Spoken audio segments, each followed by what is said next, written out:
Shalom everyone. This video is not a lecture, neither is it me making a sermon. I just want to talk with you guys about the following, or basically I want to talk to you guys. You see, a few weeks back I've made videos in which I've explained that spells are very weak. Basically, I've always explained spells are very weak, but I began to emphasize this about maybe 3 weeks ago. I'm not sure anymore. You see, one of my subscribers from the Netherlands.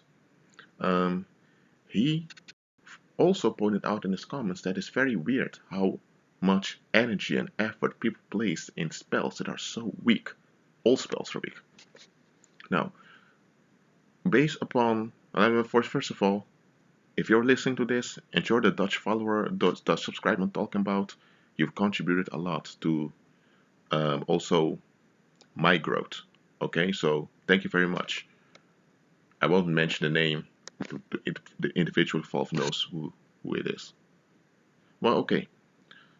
What I wanted to say in this video is that we, I'm talking about us believers now, us who have a renewed mind, us who are made well through Christ.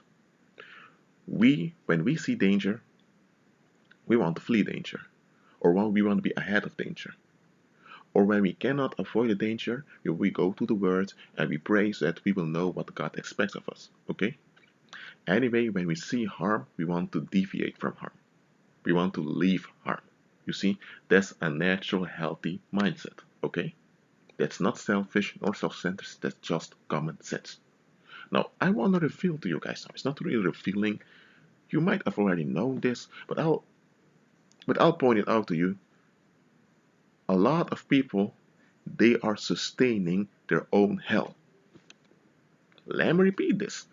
Many people are sustaining their own hell.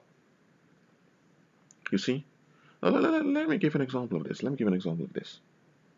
People, I'm talking to you now who's listening to this. People that choose to become angry with you. They choose to become angry about hold anger towards you. It's them choosing to hold anger towards you, and anger brings danger. You see, anger your natural response to danger is to flight or to fight.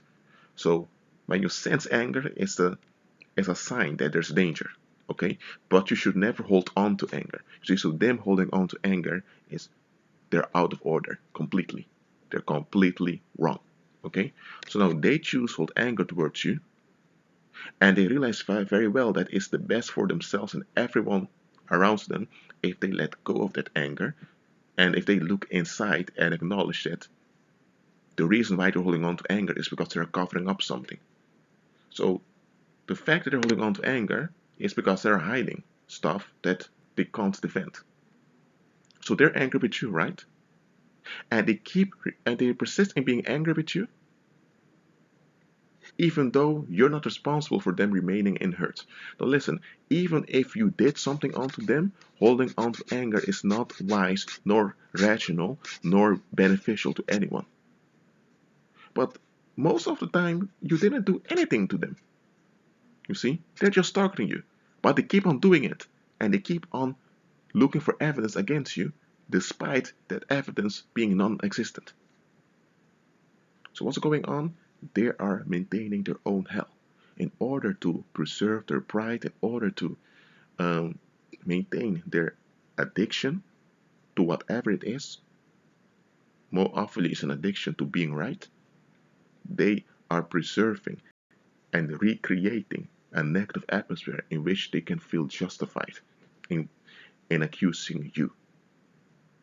You see? And this happens often, you see? And also psychologists are talking about this. Often people recreate. I'm not saying recreate in the sense of enjoyment, but people often maintain their own misery because because listen, what is the payoff for it? Why they're doing this is because when they're maintaining their own misery, they can have an excuse for not taking accountability and not becoming transparent. It's basically a resistance to change, a resistance for something that's inevitable. You see, they get into different circumstances, better circumstances. For example, if they were living in the ghetto, but now they're living in a villa park, you see, that's a big change. Or maybe it's not that big, but maybe they have a job now. Or maybe you went to high school with people and the atmosphere was a bit better, but now they're not in high school anymore. They're already graduated and at the workplace, so circumstances change. But what happened? They are still holding on to that misery of such a while ago. Why? Because if they gave up that misery, then then their whole life won't make sense anymore.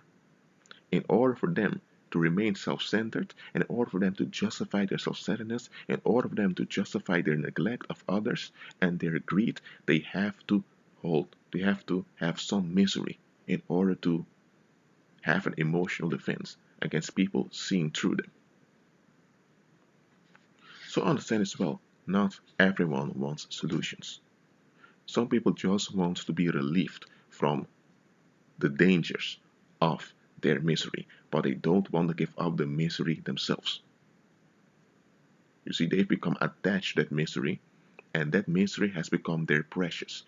I don't know if some of you have watched The Lord of the Rings. In The Lord of the Rings, you have this hobbit that became so greedy for power, he found a charmed ring, a bewitched ring. He has put it on, and he became a murderer, though to greed. And he has lost the ring, but the ring had an impact upon him that he lived longer than the natural human being. So he is now basically living permanently, but he has become ugly and very disgusting. They call him the Golem, and everyone that sees him wants to throw up. You see, but despite it all, he's still looking for that one ring, that one golden ring with power. He's still looking for it. It has become his precious, so intoxicated with the ring. You see? And look, I'm not endorsing the pagan messages in the Lord of the Rings. I'm not doing that. But what I do want to point out is that the writer of the Lord of the Rings, you see, and also decades later, the producers that made those movies, they are revealing something that's quite common among mankind. Unfortunately, is that people often hold on to misery and they pers- they they persist that that misery is something precious. It is something precious in the negative sense because without that misery, their whole identity and their whole delusion won't stand. You see? Now listen to me carefully. When someone was in an abusive environment and they moved to a better environment, don't expect all the effects to be over. Don't expect it. I'm not talking about that. Okay, I'm not talking about people who still have difficulties with what they've went through. I'm talking about people that hold on to misery. Often misery that often they when you hear their story, you may think, okay, people did them dirty, but when you look at the facts contradict each other. You see? Just understand this, believer. Not everyone wants not everyone wants happiness, basically. It's something very hard for us to understand. It's something very hard for us to accept also, but you basically have people that will endorse and receive joy and happiness. That's those that become born again, and you have those that resist true joy and true happiness. You see? So the only thing they are left with are their one man kingdoms. And what I mean by that is the only thing they're left with is this emptiness, this void, where there's a lot of rage going on because they're empty and void. So the only thing they're left with is their own wrath and their own anger. Because that's the only thing they can be the head. That's the only thing they can claim godship about. You see? Because they won't receive the Most High.